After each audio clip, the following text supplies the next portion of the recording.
तो इनके साहबजादे मुझसे मिलने आए, तो मुझसे आते ही बोले ताऊ जी नमस्ते। क्या बात है, क्या आप मुझे देखिए।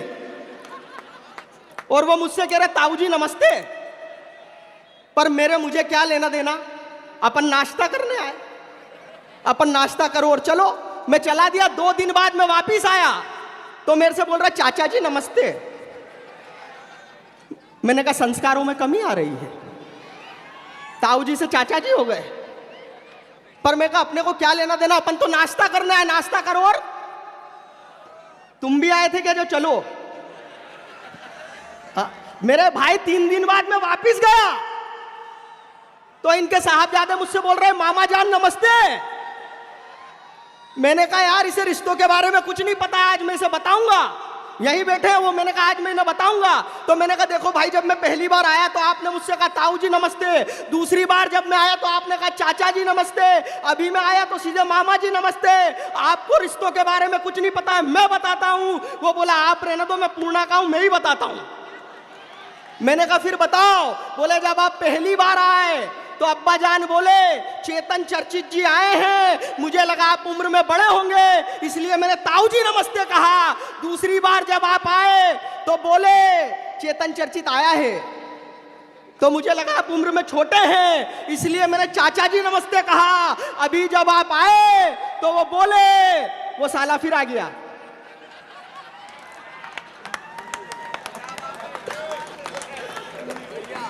मस्ती में आना, एकदम आनंद में आना। मैं आपके मन का कवि हूँ, 5-10 मिनट आपके बीच में हूँ, पूरी मस्ती से सुनना। पहली बार आपके बीच में आया हूँ। मुझसे तो आते, एक तो मैं बता दूं मेरी रेपुटेशन है भाई, यहाँ आते ही मुझसे सईद भाई ने, हमारे कुरैशी जनाब ने, हमारे जम्मू भाई ने, सबने मुझसे आते ही पूछा चेतन ये बताओ तुम्हारे खाने पीने की क्या व्यवस्था करें। मैंने कहा भाई साहब खाना छोड़िए, आप तो पीने की करिए। तो उन्होंने मुझे ऊपर से नीचे तक देखा, बोले तू खुद तो पौवे जैसा है, तेरी क्या पीने की व्यवस्था करें। मैंने 2 पंक्तियों में जवाब दिया, मुझे आगे से लेके पीछे तक, दाएं से लेके बाएं तक पूरी मस्ती चाहिए एक एक व्यक्ति की। बोले तू खुद तो पौवे जैसा, तेरी क्या पीने की व्यवस्था करें। मैंने कहा भाई साहब अपनी बातों को मैं ऐसे सजा लेता हूं तो पौवा, मगर बोतल का मजा देता हूं। क्या बात है, क्या बात है।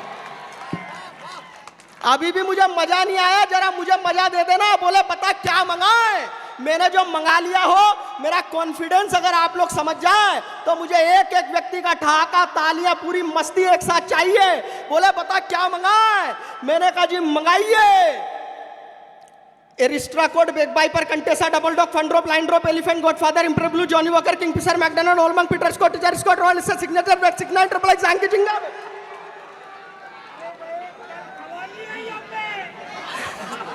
ये बोल रहा है इतने सारे ब्रांड। मैं कह रहा भाईजान ये तो ब्रांड है, अगर वैरायटी बताऊं तो वाइन, विस्की, बियर, रम, जीन, वोडका, ताड़ी, इसको शैंपेन, काजू कनी, ठर्रा, ब्रांडी, कुलरिया, मौड़िया, ठाटिया, राटिया। आप पर जैसे आप बोल रहे हो मुझे लग रहा आप देसी वाले हो। क्या बात है, मजा आ रहा है, मुझे भी आ रहा है। बस ये मस्ती चाहिए मुझे, आप लोग ऐसी मस्ती देंगे। मैं सच बता रहा हूं, मैं बचपन से बहुत समझदार रहा। मैं तो हिंदी का कवि हूं, लेकिन वाकई में आप लोगों के बीच में मैं एक बात कहते हुए मुझे कोई गुरेज नहीं है कि आज भी उर्दू मुशायरों में तहजीब और अदब जिंदा है साहब, आप लोगों की वजह से। बहुत मन से आप लोग सुन रहे हैं, मैं तो सच बता रहा हूं। मैं बचपन से ही बहुत समझदार रहा। हमारे तो मास्टर जी वो निबंध लिखने को देते थे, हिंदी में निबंध लिखने को, हिंदी सब जान रहे हैं, हिंदी में निबंध लिखने को देते थे। वो दिवाली पे निबंध लिखो, इस पे निबंध लिखो। वो निबंध लिखने को दिया उन्होंने, दिवाली पे निबंध लिखो, तो मैंने निबंध लिखा। मेरी समझदारी देखना और मस्ती में आना। मैंने निबंध लिखा, दिवाली हमारा प्रमुख त्योहार है, दिवाली हमारा प्रमुख त्योहार है। इस दिन हम दिए जलाते हैं, पटाखे फोड़ते हैं, लेकिन कुछ लोग इस दिन जुआ खेलते हैं। जुआ खेलना अच्छी बात नहीं है, हमें जुआ नहीं खेलना चाहिए। मैंने कॉपी जमा कर दी। मास्टर जी को मेरी बात बहुत बढ़िया लगी, क्या बढ़िया कहा, जुआ नहीं खेलना चाहिए। 10 में से 10 नंबर दिए मुझे। क्या बात है नहीं भाई साहब, अगले महीने फिर आ गया, इस बार निबंध बदल दिया, बोले होली पे लिखो। मैंने फिर लिख दिया होली हमारा प्रमुख त्योहार है। इस दिन हम पुराने कपड़े पहनते हैं, रंग लगा करके रंगों का त्योहार मनाते हैं। लेकिन कुछ लोग इस दिन भी जुआ खेलते हैं। जुआ खेलना अच्छी बात नहीं है, हमें जुआ नहीं खेलना चाहिए। मैंने कॉपी फिर जमा कर दी, मास्टर जी को मेरी बात फिर बढ़िया लगी, उन्होंने फिर 10 में से 10 नंबर दिए। लेकिन वो मेरी ट्रिक समझ गए कि हर बार जुआ फंसा के 10 में से 10 ले जाता है। अगले महीने के टेस्ट में उन्होंने तय करा के देखता हूं कैसे जुआ फंसाता। उन्होंने निबंध लिखने को दिया, बोला पेड़ पे लिख। मैंने फिर अपना दिमाग लगाया, मैंने लिखा पर्यावरण की सुरक्षा के लिए पेड़ लगाना बेहद जरूरी है। पेड़ कार्बन डाइऑक्साइड लेकर के ऑक्सीजन छोड़ती है। लेकिन कुछ लोग गलत बात, गलत बात भाई साहब, पेड़ के नीचे बैठ के नहीं, ये पूर्णा वाले समझदार लोग हैं। ये पहले पेड़ काटते हैं, उसकी टेबल कुर्सी बनवाते हैं, फिर उसके ऊपर बैठ के क्या बात है, क्या बात है, नहीं जोरदार ताली बजाते हैं। वाह वाह वाह, मेरे तो बड़े लोग बढ़िया बढ़िया। मेरे बड़े लोग मुझसे पूछते हैं चेतन क्या आवश्यकता है ये देश भर में जा जा करके कविताएं सुनाने की, मुशायरों में जा जा करके कविताएं सुनाने की, लोगों को हंसाने की, ठहाके लगाने की। मैं एक बात बड़े मन से कहना चाहता हूं साहब, इस महफिल में मैं हास्य का कहकहा जरूर हूं, लेकिन मेरा यह मानना है कि कोई भी फनकार दर्द की दरगाह का दरवेश जरूर होता है। होशमंदी की तहों में बदहवासी देख ले।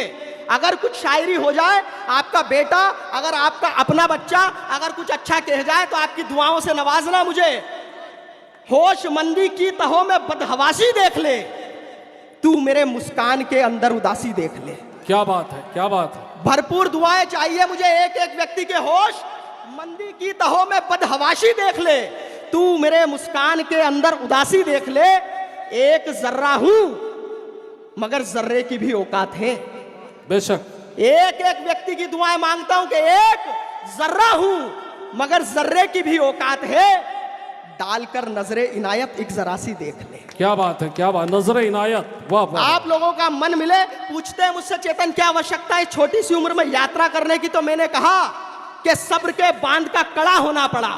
बड़े लोग बैठे हैं, हासिम फिरोजाबादी जैसा बड़ा शायर बैठा हुआ है, जिनके बैठने से हम जैसे नए लोग अपने आप को मजबूत महसूस करते हैं साहब। इसलिए भी एक बात कहना चाहता हूं, हक है, हक है। आपको गर्व होना चाहिए अपने शायर पर, अपने महबूब शायर पर, इस बात के लिए कि कभी मुझे तो ध्यान है वो घटना फिरोजाबाद में कुछ बच्चियों को जरूरत लगी, कुछ बदमाश कुछ घटनाएं ऐसी कर रहे थे, तो हासिम भाई अड़ गए और उनसे लड़ गए, जिसके बदले उन पर तेजाब फेंका गया, लेकिन वो फिर भी नहीं रुके। ऐसा आपका अपना महबूब शायर है। जरा एक बार हासिम फिरोजाबादी के लिए जोरदार तालियां बजाइए।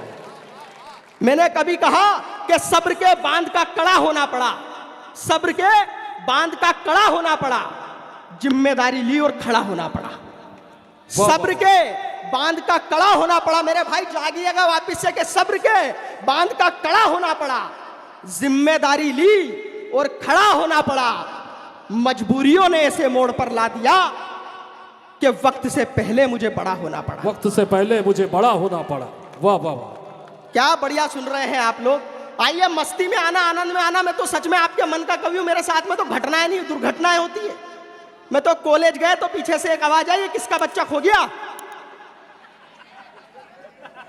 मम्मी को बोलो बेटा कॉम्प्लेन पिलाए। अच्छा यहां तक तो फिर भी ठीक था, कुछ लड़कियों ने तो मुझे गोदी में ही उठा लिया मुन्ना मुन्ना के। तो मेरी स्थिति आप लोग बराबर समझ रहे हो।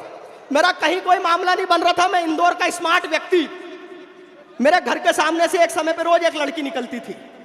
मैंने लव लेटर लिखा, दिल का पूरा हाल लिख डाला, इन कवियों की कविताएं लिख डाली, और ऐसे घड़ी मुड़ी करके इन घर के बाहर वो अपने समय पे आई, उठाई और चली गई। मैंने कहा बढ़िया, ये कोई जवाब देगी, लेकिन उसका कोई जवाब नहीं। 3-4 दिन तक ये बात चलती रही। मैं लिखता रहा, फेंकता रहा, वो आती रही, उठाती रही, ले जाती रही, लेकिन उसका कोई जवाब नहीं। तो मेरा दिमाग खराब। मैंने पूरी हिम्मत करी, हिम्मत देखना मेरे भाई, और मस्ती में आना पूरी। मैंने पूरी हिम्मत करी, उसके घर गया। आहा, तो ऐसे बोल रहा हूं जैसे आप भी गए थे मेरे साथ। मैं तो उसके घर गया, तो उसके घर गया, उसके पड़ोसी से पूछी, क्योंकि माँ बाप से पूछने की हिम्मत तो मेरे में भी नहीं थी। मुझे मालूम है कहाँ नुकसान है कहाँ फायदा है। तो मैंने उसके पड़ोसी से पूछी, मैंने कहा भाई साहब आपकी ये पड़ोस वाली लड़की मेरे घर के सामने से रोज निकलती है, मेरा फेंका हुआ लव लेटर भी उठाती है, ये लेके भी जाती है, कोई जवाब नहीं देती, कारण क्या है? उसने जो कारण बताया, अगर कारण समझ में आ जाए तो एक एक व्यक्ति की फिर मस्ती उठे।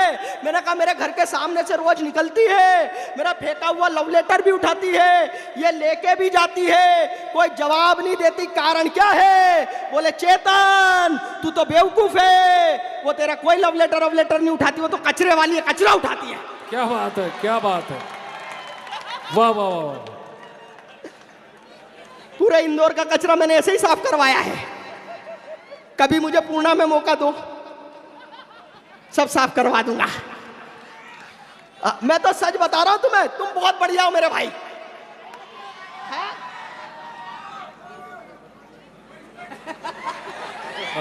मेरे भाई, अच्छा तुम भी कचरा उठाने साथ चलोगे? ऐसी हरकतें मत कर यार, क्योंकि फिर वो गाना बजाना पड़ेगा, गाड़ी वाला आया घर से। और मेरे को गाड़ी चलाना नहीं आती क्योंकि मेरे पैर नहीं पहुंचते, मेरी दिक्कत ये है। मैं तो सच बता रहा हूं आपको, गाड़ी से मुझे याद आया, वो मामला मेरा वहीं खत्म हो गया, एक बार फिर बन गया। तो मैं अपनी प्रेमिका के साथ में, अपनी गर्लफ्रेंड के साथ में गाड़ी में, बस में सफर कर रहा था। तो मैं खिड़की वाली साइड बैठा, वो बगल में बैठी। वो कंडक्टर आया, बोले ticket ticket ticket madam ticket. उसने पैसे निकाले, बोले दोनों की दे दो। उस कंडक्टर ने उसकी तो फुल टिकट दी।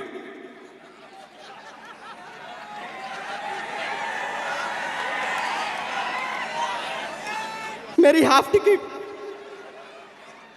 आप लोग यहां हंस रहे, मेरी माजने खराब हो गए वहां। अच्छा हाफ टिकट तक तो फिर भी ठीक था, कम वक्त जाते जाते ये अलग बोल के गया कि बहन जी हाफ टिकट पे पूरी सीट नहीं मिलती, अपने बच्चे को गोदी में बिठाइए।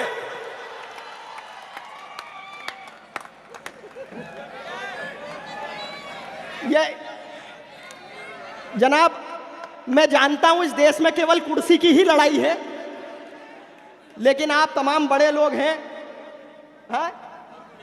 अब मेरे को तो मालूम है, मैं बढ़िया ही कर रहा हूं। मैं एक बार भाई साहब के लिए भी, जनाब के लिए भी तालियां बजाइए। इस मुशायरे को इतने वर्षों से करवाते रहे हैं। मेरे से तो आते ही इन्होंने एक बात पूछी, आते ही पूछी कि चेतन भाई मैंने आपको बहुत पहले YouTube पे देखा था, तब भी ऐसे ही थे दुबले पतले, अब भी ऐसे ही हो, राज बताओ। मैंने कहा राज छोड़ो, मैं आपका वजन कम करवाने का तरीका बता सकता हूं। बोले बताओ। मैं तरीका बता रहा हूं, मस्ती में आना आप भी पूरी। बोले अच्छा। मैंने कहा आपका वजन मान लो धरती पे 100 किलो है, चांद पे 36 किलो रह जाएगा, मंगल ग्रह पे जाओगे तो 16 किलो रह जाएगा। इसका मतलब आपका वजन ज्यादा नहीं है, आप बस गलत ग्रह पर हैं।